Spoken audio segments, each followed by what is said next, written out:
Class 6 शुरू करते हैं आज अपनी क्लास। आज हम लोग शुरू करेंगे डेमोक्रेसी चैप्टर्स जो है सिविक्स की। चैप्टर 4 डेमोक्रेसी से रिलेटेड है ये।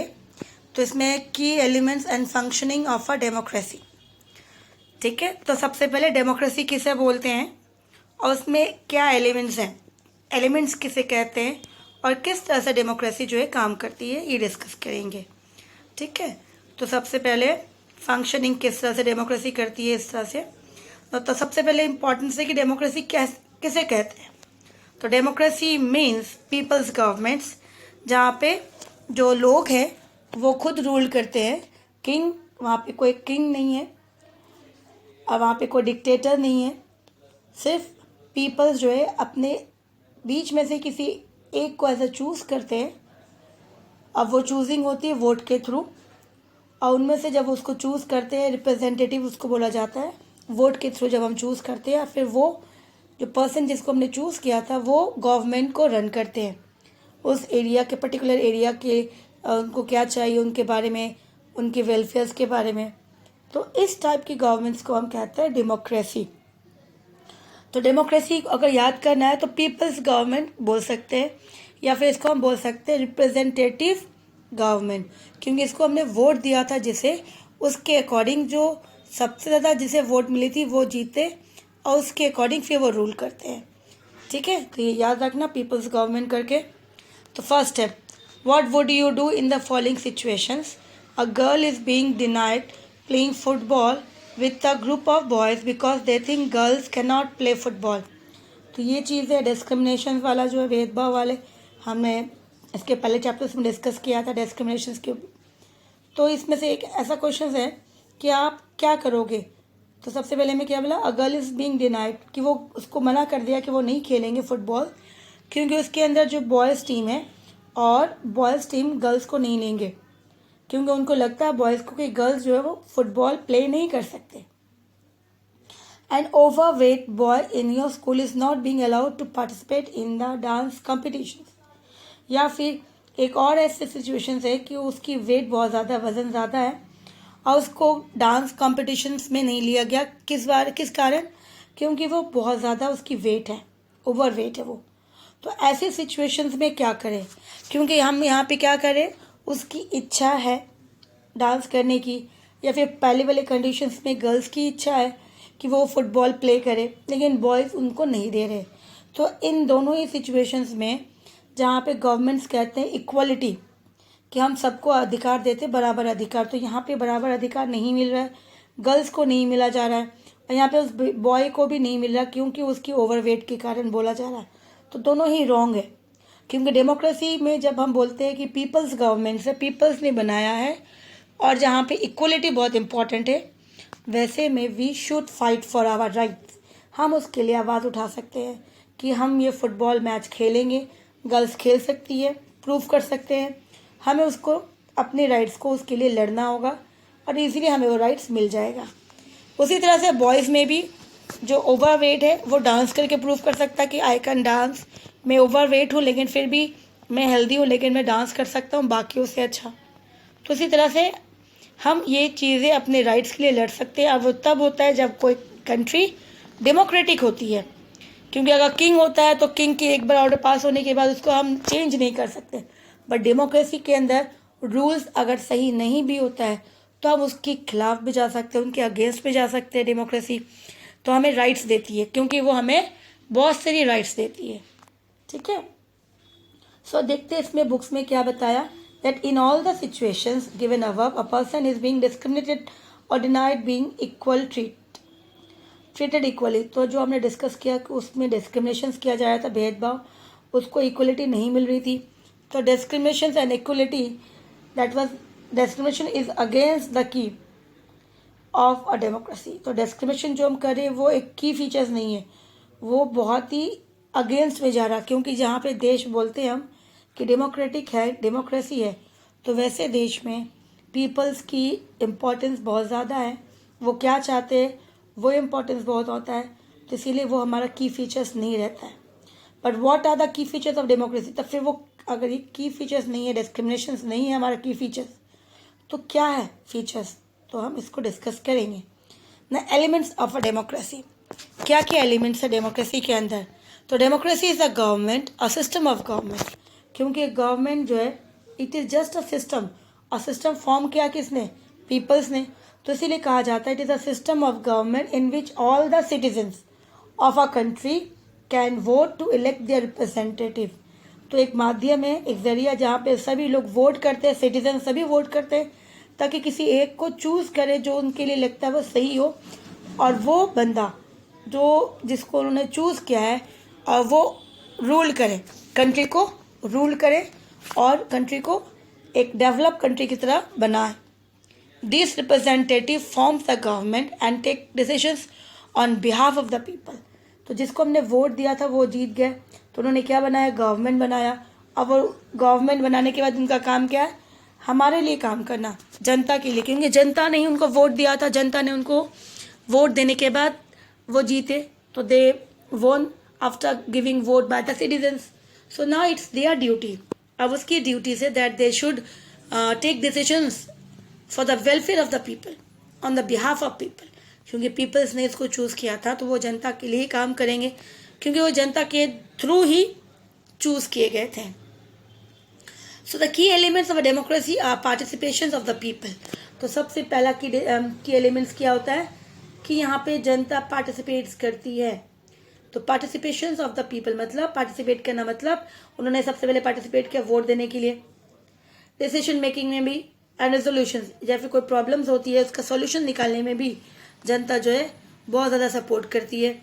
On the basis of collective sanction, मतलब कोई सैंक्शन का मतलब क्या है, जो आपको सही लगता है तो आप उसको प्रूव करते हो कि हाँ ये हमारे लिए सही है, मतलब आपने इसके लिए हमें भर दी तो वो आपने इसको सैंक्शन कर दिया, मतलब आपने इसको अप्रूव कर दिया, ठीक है, तो उसको सैंक्शन बोलते हैं, मतलब आपने इसको अप्रूव कर दिया कि ठीक है आपको ये सही लगता है और आपने इसको जजमेंट दे दी कि हाँ हमारे लिए सही है, तो दैट इज सैंक्शंस।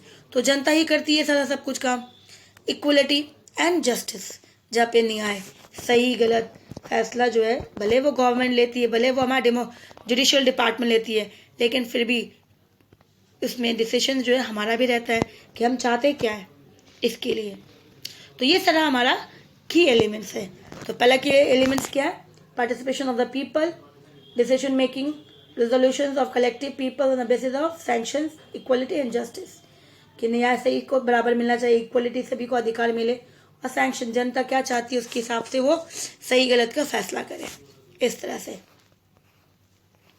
तो अब की एलिमेंट्स को वन बाय वन उससे हम डिस्कस करेंगे। सबसे पहले पार्टिसिपेशन ऑफ द पीपल, तो किस तरह से लोग जो है पार्टिसिपेट करते हैं गवर्नमेंट्स की। The participation of the people is the foundation of a democracy, कि ये नींव होती है, कोई भी घर बनता है तो सबसे पहले फाउंडेशन बहुत इंपॉर्टेंट होती है, नहीं तो वो मकान टूट जाएंगे। उसी तरह से गवर्नमेंट, डेमोक्रेटिक गवर्नमेंट का सबसे बेस जो फाउंडेशन है वो पीपल्स है, और उसकी पार्टिसिपेशन की वो कितना योगदान करते हैं, कितना ज़्यादा इन्वॉल्वमेंट होते हैं। हम जितना इन्वॉल्व होंगे मतलब हमारा गवर्नमेंट जो है वो एक्टिव रहेगा, क्योंकि उसको पता है कि जनता is aware, peoples are aware of their work, कि वो क्या काम करे जनता को पता है, इसीलिए उन्हें सही से काम करना है। तो इसके लिए बहुत इंपॉर्टेंट है हमारे लिए कि जनता जो पार्टिसिपेट करती रहे हमेशा। First of all the people choose their representative to form the government. तो सबसे पहले पीपल्स करती क्या, रिप्रेजेंटेटिव चूज करती है ताकि वो गवर्नमेंट को बनाए।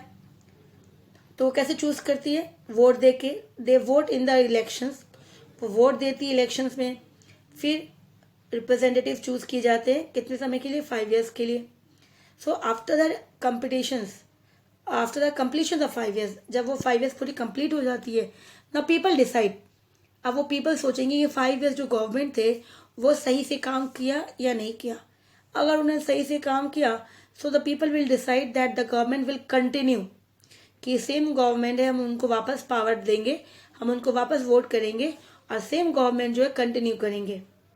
लेकिन अगर गवर्नमेंट फेल हो जाता है 5 years में, अपना जो भी उन्होंने इंटरेस्ट कहा था पीपल्स को, वो बहुत कुछ काम करेंगे पीपल्स के लिए, इंटरेस्ट करेंगे, वेलफेयर करेंगे, लेकिन वो अगर नहीं करते हैं तो what the people will do, people will not give the vote, people express their disappointment. तो जनता अपनी डिसअपॉइंट कैसे बताएगी, विदाउट गिविंग वोट, उसको वोट नहीं देगी, बाय नॉट गिविंग वोट।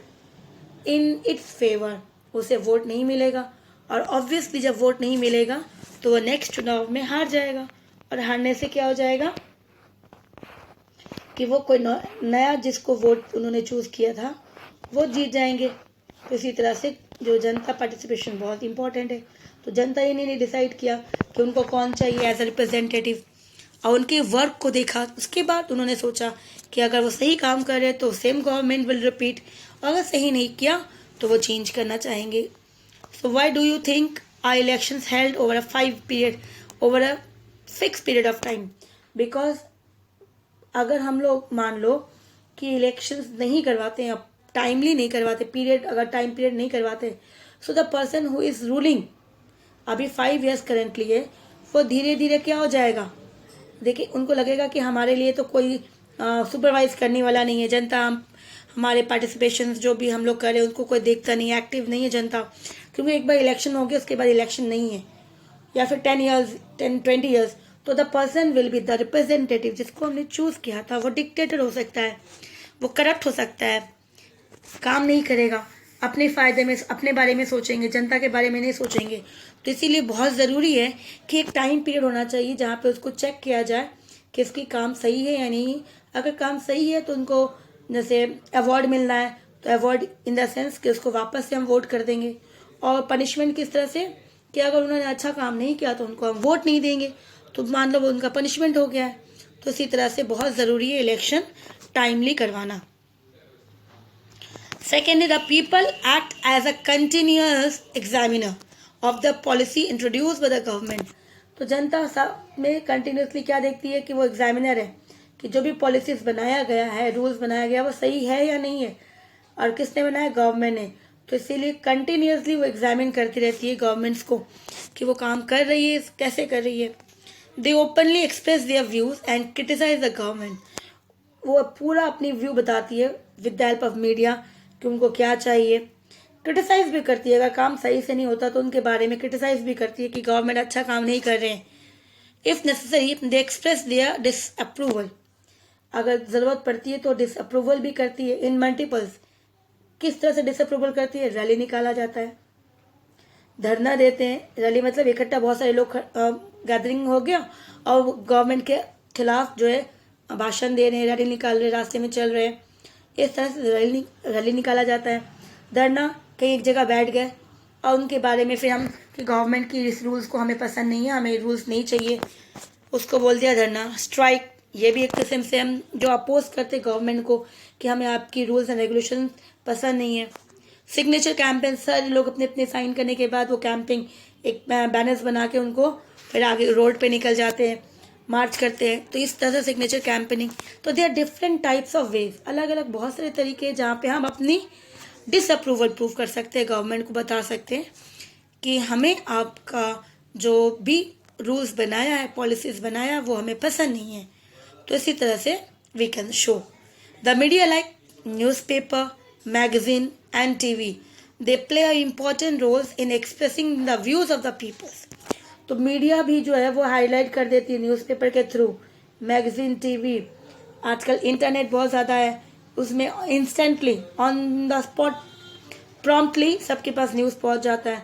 तो मीडिया क्या करती है, जनता क्या चाहती है, जनता की व्यू क्या है, पीपल्स क्या चाहते हैं, क्या सोचते हैं, वो गवर्नमेंट तक पहुंचाने का काम किसका होता है, मीडिया का होता है। तो इसी तरह से मीडिया ये काम बहुत ही अच्छे से कर लेती है।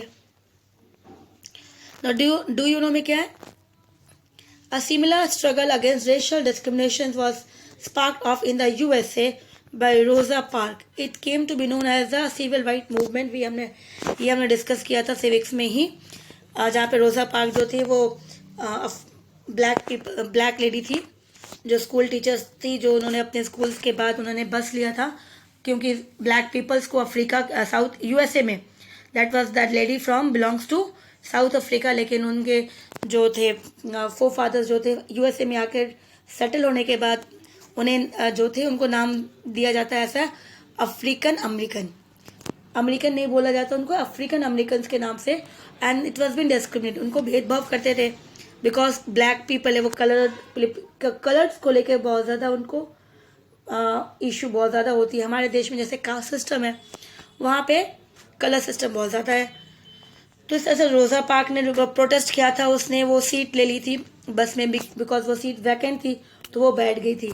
तो जिसके कारण जब उनको कोई यूएस मतलब अमेरिकन पीपल्स ने उनको कहा था जस्ट लीव द सीट्स, उन्होंने उस सीट्स को लीव नहीं किया था। और उसके बाद सिविल राइट्स मूवमेंट स्टार्ट हो गया था कि हमें अपने राइट्स के लिए लड़ना है। तो ये हमने किया हुआ है सिविक्स में ही। ना नीड टू रिजॉल्व कॉन्फ्लिक्ट्स, हमारी कॉन्फ्लिक्ट्स, हमें प्रॉब्लम्स को सॉल्व कौन करता है? अगर कोई प्रॉब्लम होता है तो उसको सॉल्व कौन करता है? So in a society when conflict arise और अकर, कोई भी झगड़ा, कॉन्फ्लिक्ट का मतलब होता है झगड़ा, ठीक है, कुछ होते हैं तो it might to lead violence. तो अगर झगड़ा थोड़ा सा ही अगर उसको नहीं सुलझाया तो क्या हो जाता है? बहुत मतलब वॉयलेंट हो जाता है, रूप बहुत भयानक ले लेते हैं, क्योंकि मारपीट ज़्यादा बढ़ जाएगा तो किसी को चोट भी लग सकती है। तो violent practice by one group against the other, दो पार्टी होती है, दोनों में बहुत ज़्यादा हो सकता है। तो the use of violence then result in the development of fear and tension among the people. तो अगर वॉयलेंस यूज़ किया गया, उन्होंने अलग तरीके से डंडे यूज़ किया, स्टिक यूज़ किया, वेपन्स यूज़ किया, तो इससे बहुत ज़्यादा टेंशन और फियर, डर लोगों में बैठ जाता है। तो thus it is very important for the government to resolve conflicts. तो गवर्नमेंट्स को सामने आना पड़ता है ताकि उनकी प्रॉब्लम्स जो है वो सॉल्व करें। So conflict can occur among the people, झगड़े किसी के बीच में भी हो सकते हैं, पीपल्स के बीच में, स्टेट गवर्नमेंट के इंस्टीट्यूट, कोई भी इंस्टीट्यूट हो सकती है। तो यहाँ पे एग्जाम्पल्स है जिसके थ्रू हम देखेंगे कि किस तरह से रिजॉल्व हो सकती है, गवर्नमेंट्स किस तरह से हमारी मदद करती है। पहला है religious processions and celebrations. Large scale religious processions and celebrations are not always appreciated by all communities। जो रिलीजियस होती है, अलग अलग रिलीजियस है, इंडिया में पता है बहुत ज़्यादा डाइवर्सिटीज़ है, बहुत सारे अलग अलग रिलीजियस है, तो उनका हर रिलीजियस का अपना अपना एक प्रोसेस, अलग तरीका होता है सेलिब्रेट करने का। तो लार्ज स्केल में जब रिलीजियस प्रोसेस करते हैं, सेलिब्रेट करते हैं, तो हर, क्योंकि हमारे देश में अलग अलग कम्युनिटीज़, अलग अलग लोग रहते हैं रिलीजियस के, तो हर लोग एक दूसरे को टॉलरेंस नहीं करते, बर्दाश्त कोई करते हैं, कोई नहीं करते। तो इसी तरह से the lack of mutual respect may lead to violence.